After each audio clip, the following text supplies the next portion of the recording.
make some noise, but I'll show you how to use it. Alright. So the little one is on 0.25 liters per minute. That's what this is for.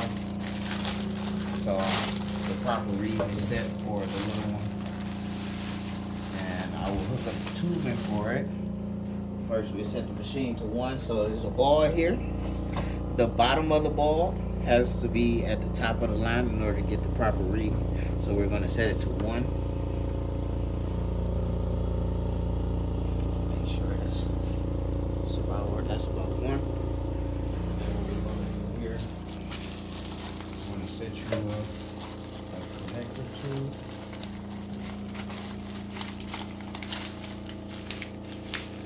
This one has 2 of the same ends to it. One end goes to the machine, like so. The other end goes into this. This is for pediatrics. No, this goes into N. It takes a little bit of to get on. So that one goes in, and then on here,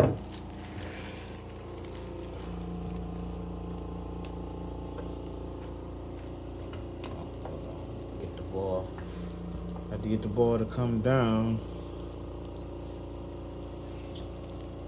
There we go. So the same instance here, the bottom of the ball has to be on top of the line. So the prescription is for a 0.25, which would be a quarter. And the bottom of the ball is right there. And as you have it set up, when you turn the machine off, and when you turn the machine back on, it will go back to its original setting as it was off. So you shouldn't have to adjust anything, but just in case you do, you always have to turn these knobs. Like on this has a plus or minus sign. Like I said, you can adjust it as need be. Same with this one. Okay. This is just pediatric, so you make sure you have the proper flow coming on. Okay. So this here is the nasal connection. I'm not going to take it all the way out, but I'll show you how to connect it. It goes here to the out. I say it takes a little to put it on. It's a big connection.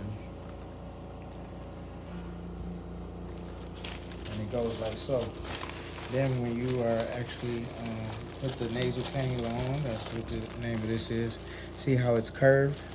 Yes. That's how I don't want to touch it because it contaminated. It has to go down in the nose, not up. If it goes up, it's pretty much going back out. They're not getting the proper flow of oxygen. Okay. So it goes down in the nose, and then you put it behind the ears like so. Then these nasal tubings here, you do have an extra one here. You have 4 actually. Well, excluding the one that's on here, you have 3 extras. Well, you change these once a week. This tubing here, you can change it once a month. You do have an extra one here as well, Okay. if need be. Okay. And with this machine here, you have to wherever you put it at, wherever you store it, has to be at least 6 inches away from the wall to make sure you have the proper airflow around the machine. On the back of the machine, or side, this one, it's a filter here. If the filter gets clogged up with lint or anything, you can take it out. You can wipe the lint off like so, and then, or if you have to, you can rinse it in cold water. You can put it back in here damp, but just not, make sure it's not soaked. Squeeze it out, you just put it back in. You can check that once a week just to make sure it's clean. And then, explain that. That should be it for the machine. Any questions? The lights. The lights? Yeah, Oh, okay, yeah. So this is the other thing. So the lights, it has to always be green when it's on, when it's in use. If it's ever yellow or red, you will call this number down. It will, even after hours, no matter what time of day, we're available 24/7. You call this number. They will try to troubleshoot you on the phone. If the light is yellow, they'll try to troubleshoot you on the phone.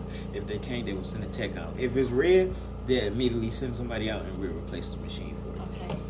So this is the number used.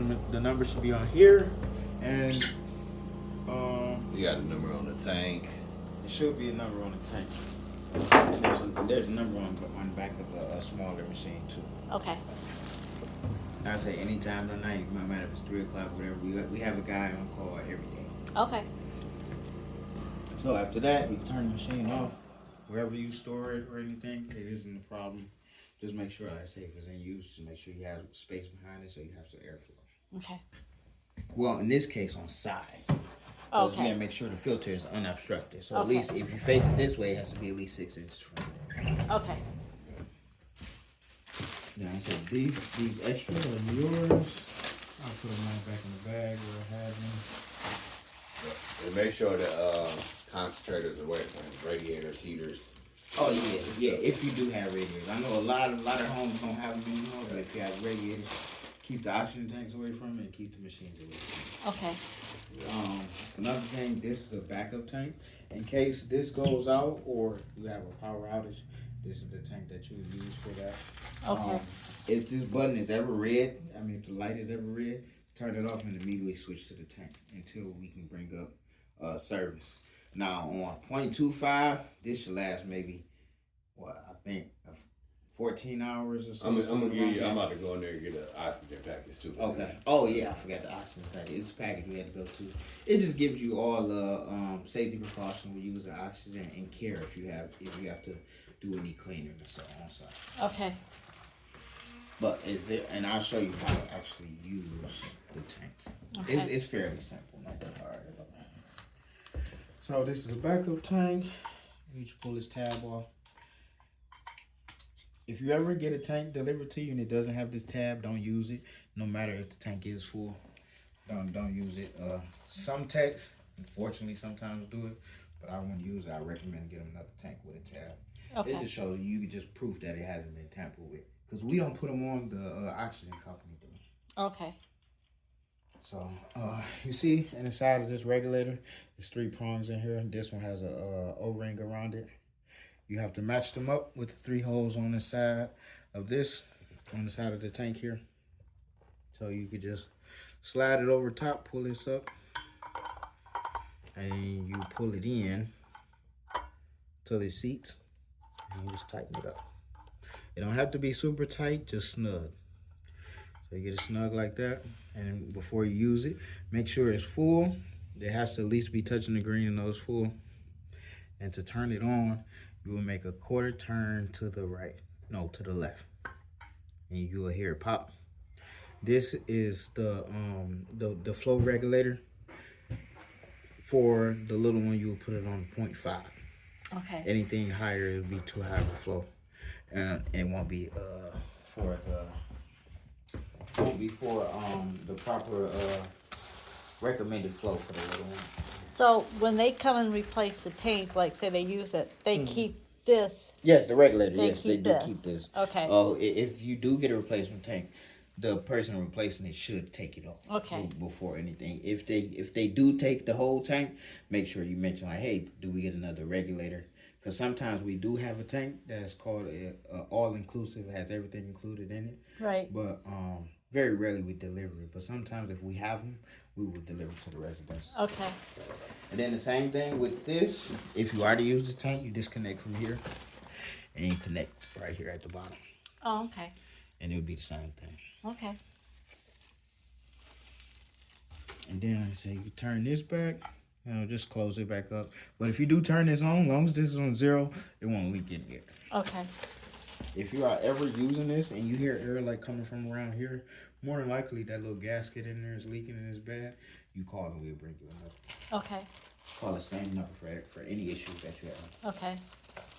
Oh, and then He gonna explain Oh, some okay. stuff over. And then this here, since you have oxygen in the home, it has to at least be placed on the front window or a door or something, so in case emergency services come, they know there's oxygen in the home. Okay. Then the number is on here as well. Okay. All right. That you need to call from us. Okay. So that was for you. And then I do have to go over the checklist. This oxygen package here for you, like I say, it's all about information, maintenance, and cleaning. As far as having tanks, machines, or any other thing that you have that may take oxygen. This one is for you guys. Okay. And then these tanks here, wherever you store them, just don't store them in a closet or a trunk. They can be stored in a garage, a shed, or anything. Doesn't matter about being outside, but if you store it laying down. Laying down? Yes. You Okay. don't want to store it upside, because if it fall and tip over, these tops tend to blow off and it'll turn to like a missile. That's 2,000 pounds of pressure inside. Okay. We lay it down. Yeah, just for safety reasons. Okay. So this checklist here, see, I got my pen. Just make sure that I went over things with you. Like I said, the backup tank is secure or lying down. Sometimes we will give you an actual cart. We didn't have any carts today, so we could just give you the tank. Just make sure you store it laying down. You can even store it under the couch or anything. Just make sure it's laying down. Okay. I say don't store any of the portables, which will be this tank, in a closet or a trunk.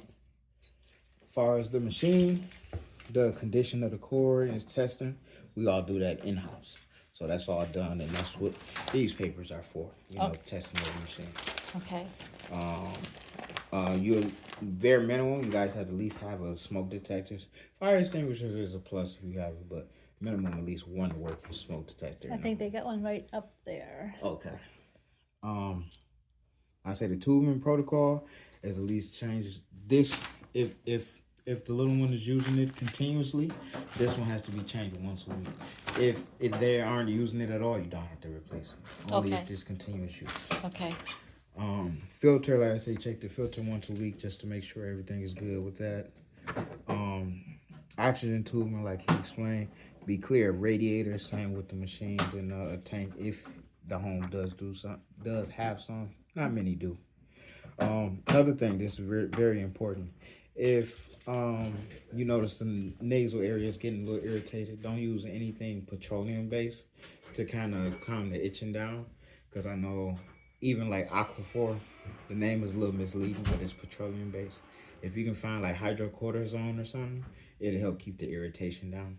Okay. But nothing petroleum based while using oxygen.